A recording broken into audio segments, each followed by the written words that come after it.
მშრალი თვალის სინდრომი ეს არის მულტიფაქტორული დაავადება, რომელსაც თან ახლავს თვალის სიმშრალე. რა არის ამ დარღვევის გამომწვევი მიზეზი და როგორი სიმპტომები ახასიათებს? ამ საკითხებზე გვესაუბრება ოფთალმოლოგი თამარ ჩიტაძე. მან ყურადღება გაამახვილა დაავადების პრევენციაზე. მოსახლეობის დაახლოებით 60%-ზე მეც აქვს და აწუხებს მშრალი თვალის პათოლოგია. მშრალი თვალის დაავადება თავისი განვითარების მხრივ შეიძლება იყოს ორი სახის. ეს არის ცრემლის რაოდენობრივი დეფიციტით გამოწვეული და ცრემლის ხარისხობრივი დეფიციტით გამოწვეული. ამ კუთხით რაოდენობრივი დეფიციტის დროს უმეტესად აორთქლება აჭარბებს ცრემლის გამოყოფას და ხარისხობრივი პრობლემის დროს ცრემლი არ არის შესაბამისი ხარისხის და შესაბამისად პაციენტს აქვს მშრალი თვალისთვის დამახასიათებელი სიმპტომატიკა.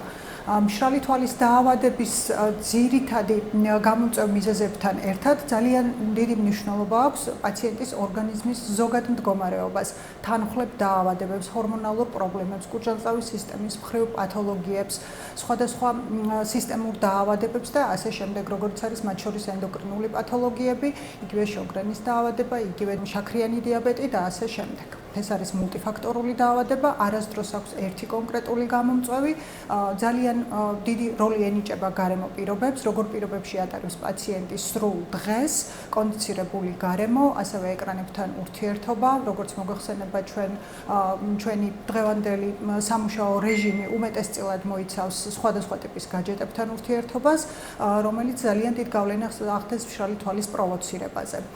ასევე მშრალი თვალის დაავადებაში შეგვიძლია ჩვენ გამოვყოთ ისეთი დაავადებები, როგორიც არის თვალის ზედაპირის დაავადებები, მაგალითად ქუთუთოების პრობლემები, დემოდეკოზური ბლეფარიტი, დემოდეკოზი მოგეხსენებათ არის ტკიპა, რომელიც ცხოვრობს წამწამების ზედაპირზე და სხვადასხვა თვალის ზედაპირის პათოლოგიები, რომელიც ასევე პროვოცირებას უკეთებს მშრალი თვალის დაავადების განვითარებას.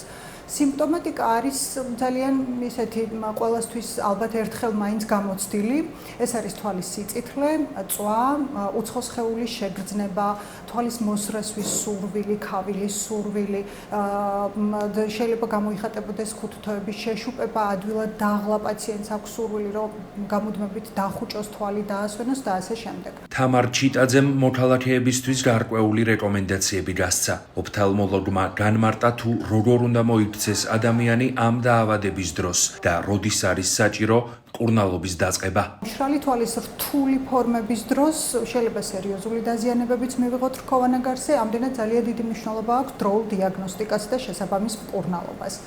ასეთი ჩივილების აღმოჩენის შემთხვევაში, როდესაც პაციენტს აქვს მსგავსი ტიპის ჩივილები, რეკომენდირებულია დამატენიანებელი წვეთის ჩაწვეთება, მაგრამ დამატენიანებელი წვეთის ფონზე თუ პაციენტს ჩივილები სრულად არ ეხსნება, მაშინ უკვე აუცილებელია ექიმთან მიმართვა და კომპლექსური მკურნალობა, რომელიც შეიძლება მოიცავდეს როგორც თერაპიულ მკურნალობას, ასევე სხვადასხვა ტიპის პროცედურულ მკურნალობას.